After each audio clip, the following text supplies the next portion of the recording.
thank you for being here. I'm really thrilled that you're all here. We are excited to be partnering with Shindig to bring you our first employee engagement webcast. This technology is pretty cool, and I hope that as you experience it, you'll agree that this is really a more interesting way, I think, of taking in information, hopefully a more personal way of experiencing a conversation than simply staring at slides and listening as we do with our traditional webinars. So super excited. My goal with this series is we're going to kick it off today. It's kind of a grand experiment that we're launching, but we're going to kick this off today with a conversation. And my goal is to schedule a conversation each month with someone who can help deepen our understanding of employee engagement and who can share some experiences or some tidbits or some ideas from their work that we can pull back into our own work, into your organizations to help create a more engaging experience there.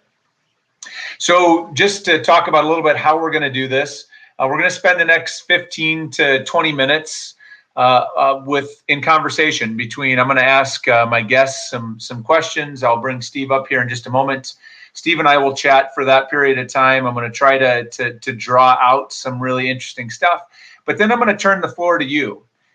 We're going to open it up for questions, and I'm counting on some of you to have questions and to bring those. So I hope that you will either type your questions in, or I'm hoping some of you may bravely raise your hand and allow me to bring you up on stage to ask your question in person. That's part of what makes this technology fun. So with that, let me introduce you to our guest, our special guest. I know many of you know Steve. He's kind of a celebrity in HR spaces, I would say. So Steve Brown is one of the most passionate,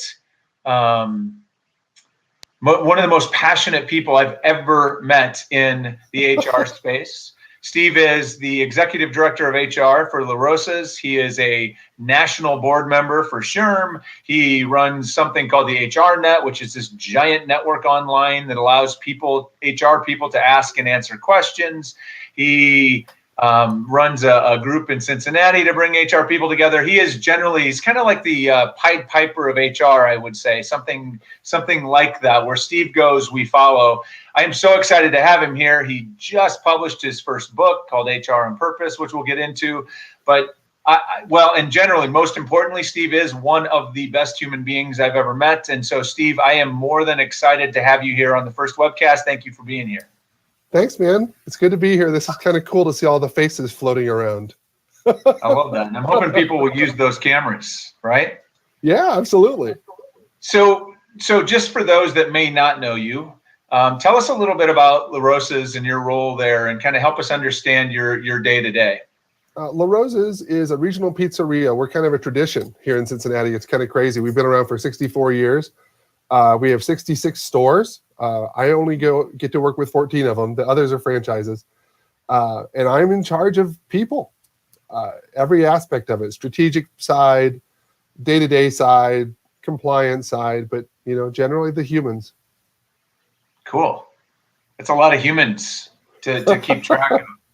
So let's start with, we're here to talk about employee engagement. And as someone who literally wrote the book on purposeful HR, how do you think about employee engagement? Like, what role does that play when you think of HR overall? Like, what's your relationship with engagement and the work of engagement?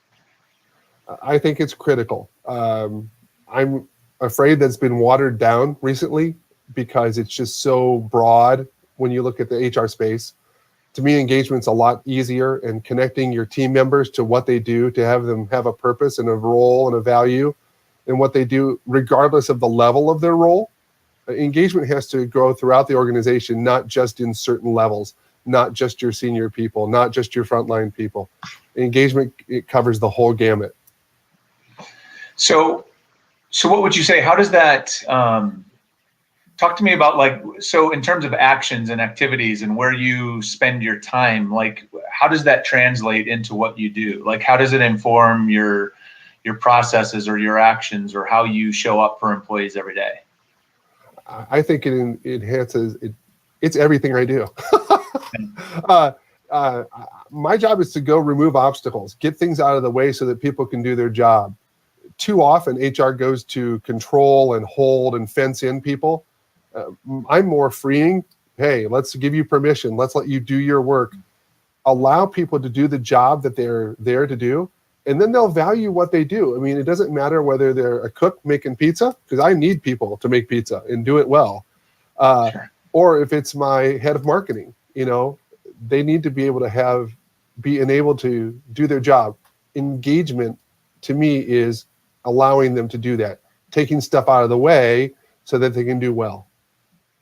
So I love that. I think that's one of the things that I've always appreciated about you is how you are so, at least historically, you've always been in our conversations very connected to the people side of it, and very, you see it and experience it from the employee perspective. I love this idea of freeing people, kind of that being the perspective. Can you give us some tangible examples of what that looks like? Like, how have you done that? What does that look like in a pizza kitchen? To have them say, what do they think about employees? So I get a flip chart and I put employees at the top. And I go, okay, go crazy, describe employees. And they just go nasty, stupid, lazy, just ugly. And they're in charge of people. Right. And so I go, that's awesome. So we go through it again and they get all excited and lathered up. And I go, okay, now who in the room's an employee? And they go, you jerk. You just got to give people better perspective to believe in the people that come to work for them on purpose. They come to do a good job, but we get just mired in muck all day. So a lot of my time is going and honestly kind of being a shepherd, just caring for somebody and listening to them, regardless of their story. It doesn't matter if I think their story doesn't have merit or it's really off the wall. To them, it matters. So it has to be more of an others-focused approach in HR.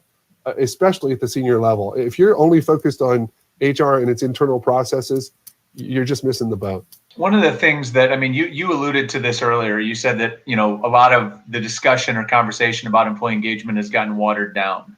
And I think the way I would say that is I think it's poorly understood because it's been so watered down, and it gets the phrase gets thrown around a lot and it means something different. One of the questions that I like to ask people in general, especially those that are doing it, is, what do you think most people are getting wrong or have gotten wrong or misunderstood about engagement from your experience? What's the biggest thing? It's not a program. It's not a flavor of the month. Hey, let's do these 5 steps. Let's put up 7 posters. Let's have a rah-rah rally. And then, yay, we're engaged. Engagement needs to be sustainable, just like most processes in companies.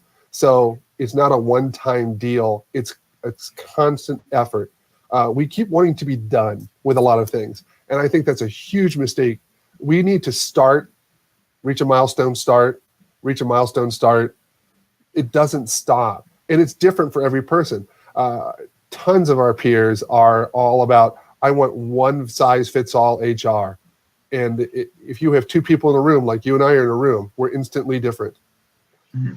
So engagement has to be individualized. I think if you practice HR from an individual perspective, the whole will make itself up by its individual parts. Quit trying to do it whole to individual. So how do you operationalize that? I hear a lot of conversation about that, Steve. A lot of people, I think we're talking more about individualizing our efforts or trying to, understand. I think that's part of what's under the new interest in employee experience, is it sort of implies that each employee has a unique or separate experience. But how have you operationalized that from an HR or from a management process perspective so that you're addressing that individual employee? 2 things. Operations and I have developed a playbook, and I know that's sportsy, but it works for us. And what we do is we've made a picture of every location. So I know who works at each location, what the management staff looks at the location. We do Strengths Finder for all the managers. And then we look at development and how they communicate at that store for those people. And then we go to the next store and pull out the next playbook and work on that. And then we take a look at the efforts and the issues that they need in their store. Not, hey, we need to get better at uniforms. We need to say, what's the issue happening here? How can we get the obstacles out of the way so that people can take care of their job and take care of our guests? And it works. So, one of the things, so when you think about all the stuff that you do, I mean, I think that if sort of what I heard you imply is kind of that HR is about employee engagement, that's kind of, that's kind of our calling, if you will, or our responsibility. What would you say when you look at, what you do as an HR organization, what you do as an HR leader, what you do in your organization? So whatever that looks like, what are the one or two things that you would say are most central or most important to creating an engaging experience for your employees? I just read a great book called The Approachability Playbook by Philip Wilson, and it is a quick read, and he just nails it on the head. And the whole issue of being approachable as an HR staff and being approachable from a management perspective for those who are in charge of people. Approachability, I'm just all over it, because if I can't come approach you, and I'm not talking about soft, warm, gushy stuff. I'm just saying, can I come talk to you and you'll listen to me and we'll address what's going on? It's missed in organizations. I've tried it in some of my places. Huge. And the second part, even though it's similar to the same word, is your approach. How do you come in? I'm flying in. One of our big pieces of feedback is when we see people from the office that come in to tell us what's wrong. That's awesome. That really makes you want to work harder. Hey, here's how much you suck. Let's do this. And my thing is, come in and say, be observant, see what's happening, listen to people, talk to them, get their perspective as to why something may or may not be occurring, and then address it. The management side, the corporate side, has the ability to analyze, synthesize, move. That shouldn't be expected of the people who are frontline, production, operations oriented. They're the doers, and that's awesome. It's not less. It's fantastic. They're more important than I will ever be. But I think the approach, how you go towards people, and then if you're approachable yourself are the two biggest things that we're working on. So I'm assuming that's extraordinarily critical at the restaurant level management, for example. This frontline supervisors, managers, it's critical at all levels. But I would guess if I were predicting what people might be thinking about is, as they're listening to this, is like, wow, that sounds great. How do you do that? Like, how do you get managers that aren't approachable or don't care or aren't thinking about it? How have you been able to teach them that, to get them to change their approach, to be more approachable? What does that look like? I think you have to be willing to go to the mat with somebody. I much more meet you where you are versus where I think you should be. So if you're rough, I'm rough. If you're soft and fuzzy, I'm soft and fuzzy. But having harder conversations and teaching people what to do instead of telling people what to do, huge difference. So often we come and go, you should, this must, here's the 10 steps. And it's, again, not sustainable. It's situational. HR works, and it works only because of practice and behavior. It's not some method or magic. Taking each situation as it comes and just keep planting seeds, and then when they fail, pick them up and do it again and again and again. It's tiring as hell, but I love it. That's it. Like I said, you are. It's like you were born for this work. This is the calling for sure. I'm just looking at time. We have 9 minutes before the bottom of the hour, and I promised to have us out of here. Time is flying. So as I speak to the audience, we have 9 minutes. What do you want to ask? If you want to come up and ask a question, you need to raise your hand. Let me know, and I will pull you up. So get that, Steve. One quick question for me, and then I will we'll go to the audience. As you know, I spent a few years in the best places to work world, and there was this big debate that I would often hear about whether or not a restaurant could ever be a best place to work. And I had a lot of people in the restaurant business try to convince me that a restaurant can never be a best place to work because they just can't compete. So I'm curious what your take would be on that question. Can a restaurant be a best place to work?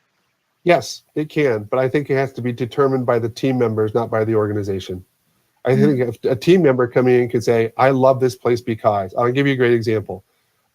Just this last year in our office, we celebrated 2 years, a 30-year, a 40-year, and a 50-year person that worked for a restaurant company. That's in the office. In the field, 10, 15, 20, 25, 30 every month, I'm celebrating people. They think it's the best place to work. Now, does no. But the people that want to be here, you bet. Cool. So Kelly raised her hand. So I'm going to reward her bravery and bring her up and let her ask a question. So Kelly, I'm bringing you up on stage. And as soon as you come up, the floor is yours. This is cool. I already outed myself on Twitter for being in stealth mode because you can see I'm in my running clothes. So I decided to get brave and come up. So thanks for having me. Steve, I'm curious about how you can train your staff to leverage their ability to accomplish that kind of site-by-site engagement playbook that you talked about. Sometimes, actually a lot of the time, I hear HR professionals tell me that their capacity is so limited, and that's sometimes why we buy canned stuff and try to force our employees into that canned kind of one-size-fits-all thing that we know doesn't work, because we tell ourselves we don't have capacity to make it work the right way. So what kind of advice would you give us? Two things. One, I think you need to have senior management that says this is what they want to do. They believe in it, and they'll invest in you.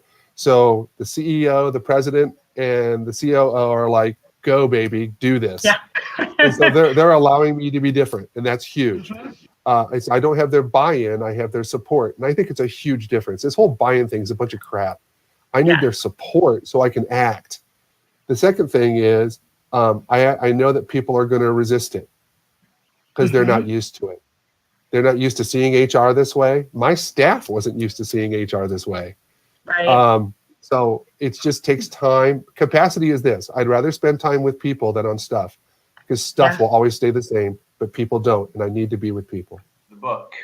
The book is HR on Purpose with 2 exclamation points. The Approachability book. Oh, really? I have to talk about someone else? I'm going to come to your book in a second, Steve. We will talk about that. It's called The Approachability Playbook by Philip Wilson.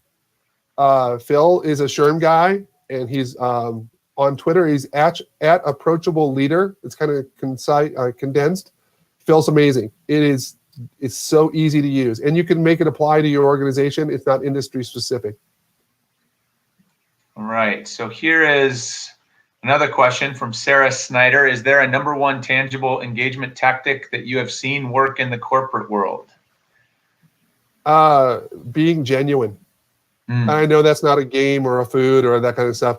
Building Legos, if you love Legos, it's awesome. If you don't, it's stupid. I think being genuine is something that's just missed. If you do that, people will be engaged with you. They'll want to be around you. And the other point I think we need to make sure people know, Jason, is people want to be engaged. They so desperately want to be. It's not a matter of, we keep focusing on disengagement, and why I don't understand why we're focusing on the negative to try and fix it. I'd rather say, I like you, I engage you, I believe in you, let's go. Well, and I think this hints at too, I love that answer, because a lot of conversations I have with people center around the same thing. Everybody wants if we buy enough foosball tables, people will be engaged, right? Or if we get just the right balance of perks or benefits, people will be engaged. And it's like, no, it's the hard work. It's approachability and genuineness and openness, and that makes the most difference. But it's hard. It is. It's hard work. It is. I'm glad I didn't ask my first question. I love this. How do you get executives done? How do you gain their support, Steve? I think, Kat, thanks for asking. Kat's a great friend from Ohio. How do you gain their support? We need to coach our executives. HR people need to coach up. I work with my senior people. I don't go to them. Yes, I go to the business issues and I answer their questions, but I spend time with them. They're employees, just like everybody else. The more time you spend with anybody, you pour into them, they will start paying more attention to you. And it's not some agenda-based thing. Hey, let's work on engagement. It's, hey, I saw this issue. I need your input. Do you have a history? Do you have advice? Where would you go with this? The more you can involve their skill set, it works. Again, takes time. It's a daily thing, but it's awesome. So unfortunately, we're running out of time, and I want to make sure we get done. There was one last question that I love that John was trying to ask, and he basically says he just wants to know how geeked you are about how this has gone so far. Extremely geeked. This is so much fun. For those that don't know, Steve, this is part of Steve's language. If you know Steve for longer than 5 minutes, you will hear him say, "I am so geeked about something," because he has a lot of energy and a lot of optimism. So for those questions I didn't get to, I apologize, but excellent audience participation. I hope you'll show up next time. Turn on your video. I'm thankful we had one brave soul that joined us on stage. That was pretty awesome. Hopefully we'll have several next time. As we wrap up, a couple of things that I want to share. And Steve, this is where we get to go to talk about the book a little bit. So tell people very quickly about the book, and I'll tell them where to get it. The book is Boiled Down HR. It's much simpler than people have. In fact, the best comment I heard was the same comment I heard from Patrick Lencioni. At SHRM National, Lencioni said, "My books are simple." And he says, "I know, but no one does it." My book is simple. It makes HR tangible and real. And I think if you get it, you'll enjoy it and find yourself able to use it. You can get Steve's book at the SHRM store online. You can get the electronic version on Amazon. Steve, could you also tell people how they can get a hold of or to get added on the net? For the HR net, you need to email me. I know this is old-fashioned, but I try and keep it so I can keep everybody's information and not have it shared. So just email me at sbrown, that's Brown with an E, SBROWNE at LaRosas, LAROSAS.com. Awesome. And then I have one sort of last thing to offer up, and that is that I'm doing a lot of technology experimentation these days. And so one of the things that I'm experimenting, and this is fairly hot off the press, is a sort of mini course on employee engagement. And it's really meant as sort of a catalyst for you. So if you'd like to sign up, you sign up by texting #engage to this phone number that you have on the screen. The mini course is called 5 Questions to Improve Employee Engagement. When you sign up, you will get a link texted to you to complete your sign up, and you'll get your first video. Each day is a 2 to 3 minute video followed by a question. In 6 days, you will have some things to think about and hopefully some tools to help you create greater engagement. So that's how you sign up. And if you have any questions with that, let me know. And with that, Steve, I am super geeked that you joined me for this first one. I hope that those in the audience here enjoyed it. I would love to hear your feedback on the webcast from the audience. What would you like to see more of? How could we make this better in the future? But thank you for joining me, Steve. Amazing as always. Thank you for all that you do. HR is counting on you. Yeah, nice. Tie-dye. Somebody just asked if it was a tie-dye phone. I have to have tie-dye around me all the time. And there it is. No, man, this is awesome. You're changing the world as you always do, and I love that. Well, we're doing our best. If you need to reach us, there's the contact information. Everyone, thank you so much. Have a great rest of your day. Peace.